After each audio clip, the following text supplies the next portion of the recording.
السلام علیکم ورحمۃ اللہ وبرکاتہ۔ اعوذ باللہ السمیع العلیم من الشیطان الرجیم من حمزہ ونفخہ ونفثہ۔ بسم اللہ۔ کل کی کچھ آیات رہ گئی تھی جو سورہ بقرہ کی آیت نمبر 6 اور 7 کی تفسیر ہے۔ یہاں یہ سوال پیدا ہوتا ہے کہ جب اللہ تعالیٰ ہی نے مہر لگا دی اور پردہ ڈال دیا تو اب انسان کا کیا قصور اگر وہ حق کو تسلیم نہ کرے؟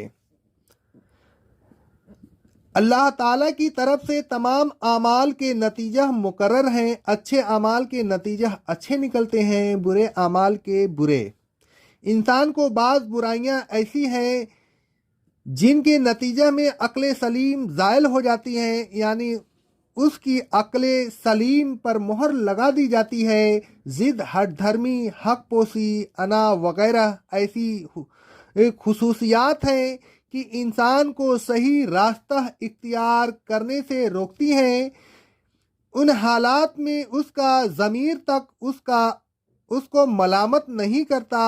نتیجہ یہ ہوتا ہے کہ وہ گمراہ ہی رہتا ہے، کیونکہ ان برائیوں کے نتیجہ میں ضمیر کا مردہ ہو جانا اور عقل سلیم کا زائل ہونا اللہ تعالیٰ کی طرف سے مقرر ہے۔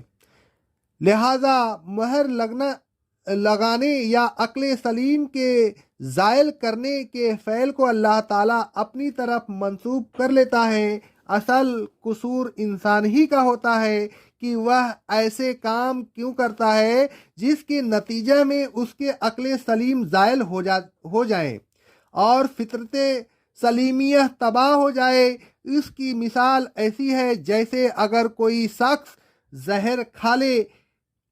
یہ کہا جا سکتا ہے کہ اللہ تعالیٰ نے اسے مار دیا، کیونکہ زہر میں ہلاک کرنے کی صلاحیت اس نے پیدا کی ہے، لیکن حقیقت میں ہلاکت کا اصل سبب اس شخص کا اپنا فعل ہے، یعنی زہر کھانا۔ اللہ تعالیٰ نے اسے زہر کھانے پر مجبور نہیں کیا تھا، اس نے خود زہر کھایا اور اس طرح وہ اللہ تعالیٰ کے مقرر کردہ نتیجہ سے دوچار ہوا۔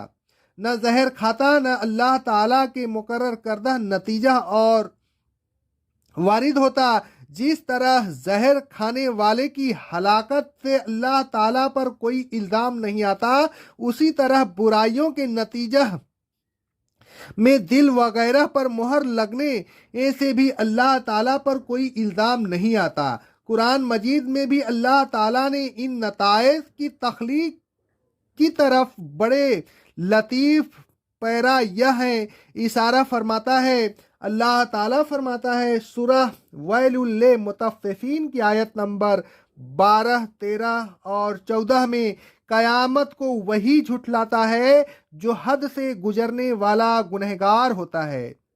جب اس کے سامنے ہماری آیات تلاوت کی جاتی ہے تو کہتا ہے یہ اگلے لوگوں کے افسانے ہیں۔ اصلی بات یہ ہے کہ ایسے لوگوں کے دلوں پر ان کی بدعمالی کی وجہ سے زنگ لگ گیا ہے۔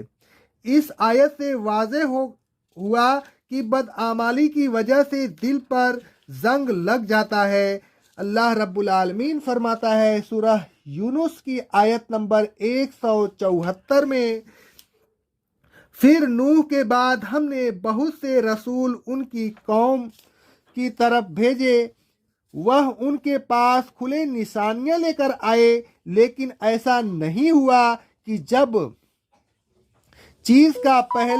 جس چیز کا پہلے انکار کر چکے تھے بعد میں نشانیاں دیکھ کر اس پر ایمان لے آتے۔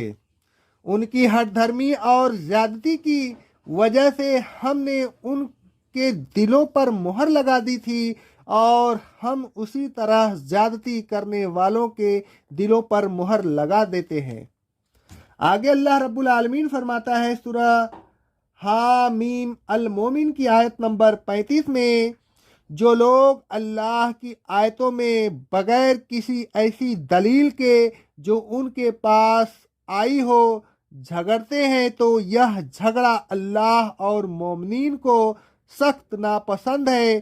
اللہ تعالیٰ نے ان کے دلوں پر مہر لگا دی ہے، لہذا یہ جھگڑتے ہی رہیں گے، اور اللہ اسی طرح ہر متکبر سرکش کے دل پر مہر لگا دیتا ہے۔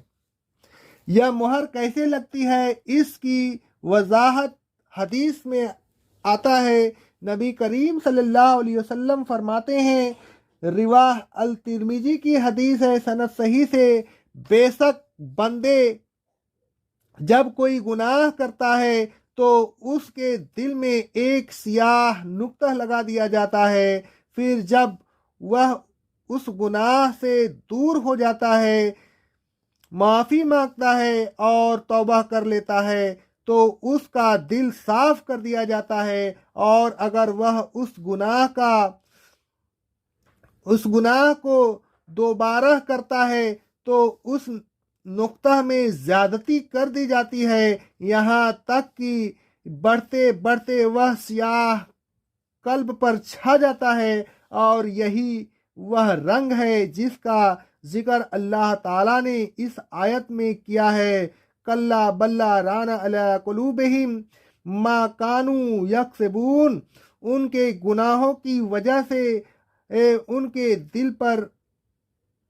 دلوں پر زنگ لگ گیا ہے۔ اس حدیث سے معلوم ہوا کہ مہر یا زنگ کے بھی مختلف درجات ہیں۔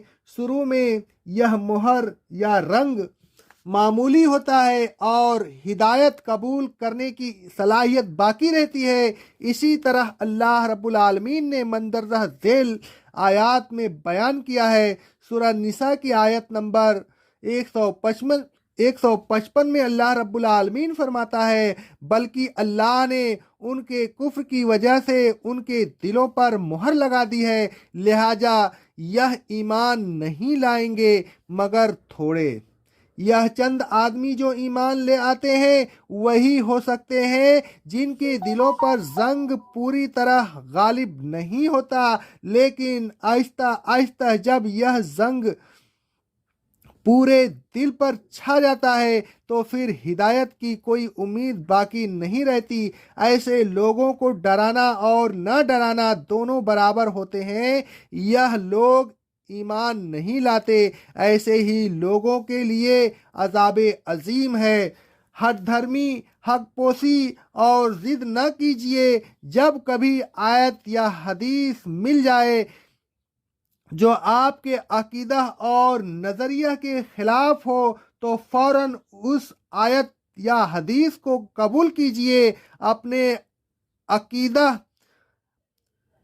و نظریہ کو چھوڑ دیجیے، ذہن کو اس آیت یا حدیث کے مطابق کر لیجیے، اس پر عمل کیجیے اور خود اپنے گھر والوں کو بھی عمل کروائیے۔